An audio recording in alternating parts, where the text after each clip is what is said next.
Then the disciples came and asked him, "Why do you speak to them in parables?" He answered, "To you it has been given to know the secrets of the kingdom of heaven, but to them it has not been given. For to those who have, more will be given, and they will have an abundance. But from those who have nothing, even what they have will be taken away. The reason I speak to them in parables is that, seeing they do not perceive, and hearing they do not listen, nor do they understand. With them indeed is fulfilled the prophecy of Isaiah that says, 'You will indeed listen, but never understand. And you will indeed look, but never perceive. For this people's heart has grown dull, and their ears are hard of hearing. And they have shut their eyes, so they might not look with their eyes, and hear with their ears, and understand with their heart, and turn, and I will heal them. But blessed are your eyes, for they see, and your ears, for they hear. Truly I tell you, many prophets and righteous people long to see what you see, but did not see it, and to hear what you hear, but did not hear it." If you've ever had to wait for anything you really wanted, you'll know how hard it is. A birthday, a holiday, an operation or test results, waiting to see someone you love after an enforced time apart, or even for a plant to grow. Waiting is just hard. And yet it's a theme we find all the way through the Bible. It's almost as though we're meant to sit up and listen, isn't it? Here we are, finding ourselves just following Jesus telling the crowd the parable of the sower, the first parable that Jesus tells in Matthew's Gospel. And just as in Mark and Luke, albeit with a slightly different emphasis, before we get to that explanation of the parable of the sower, Matthew includes a conversation between Jesus and his disciples. It's a conversation that begins with a question from them to their rabbi, to their teacher. "Why do you speak to them in parables?" In response, Jesus begins with some rather cryptic talk about those who've got being given more, and then he quotes from the Old Testament prophet Isaiah. It sort of makes sense, but to understand it, well, we have to dig a little deeper. Not for the first time, and as is always highlighted by Matthew, Jesus is explaining what's going on today by looking back to the history of the Jewish people, the people of Israel. The one who has come to bring in the kingdom, Jesus, is recalling a time when great names in Israel's history and in the ancient scriptures were planting the seeds of that very kingdom. Yep, it's not coincidence that this conversation happens in the middle of a story about seeds.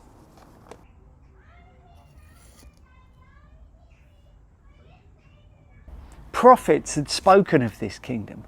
Holy people, and I suspect some not so holy people, had prayed for it to come over hundreds of years. Hard-working, faithful people had patiently waited. They'd studied the scriptures, longed for this kingdom, and yet so many of them would die before it arrived. Think David. He knew he was key to God's plan, but he had no idea what it would result in.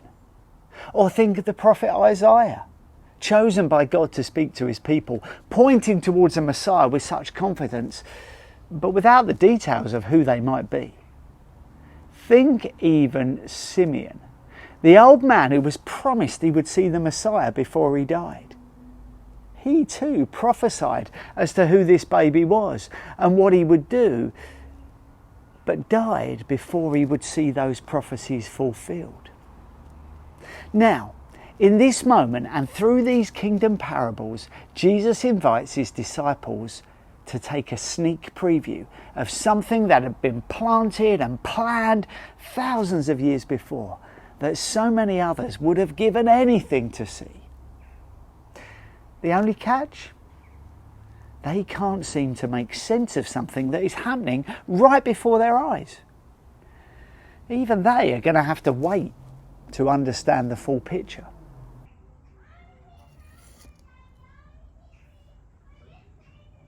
It's not necessarily that they don't recognise what or who is right in front of them.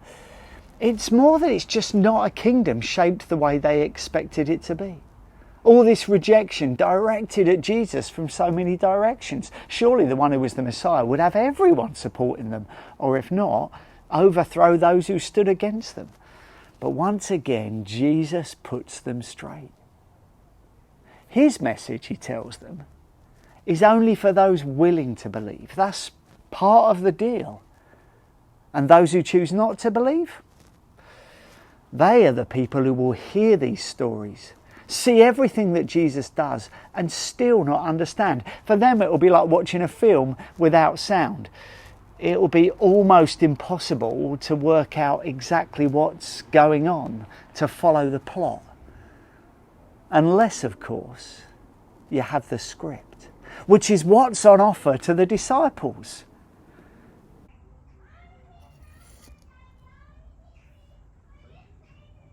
You see, Jesus positions these parables as insider language for those who already believe. Insiders will be granted the mysteries of the kingdom. That's the actual phrase that Jesus uses, the mysteries of the kingdom, because it's the spiritual haves who will have or receive more.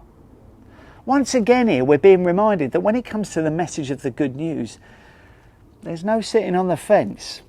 Believe and receive. Choose not to believe and prepare yourself for the day of judgment. Which is why Jesus goes back to the prophet Isaiah and the warning that the Israel of the day had become blind to God's bigger plan. The time was coming to put things right. The great trees would have to come down before the new, healthier shoots could start to grow. These parables are a message of both mercy and judgment. What they haven't worked out yet, though, is that Jesus is prepared to take that judgment on himself. Again, definitely not the way they'd have expected the kingdom to come. But then they'll just have to wait to discover all of that.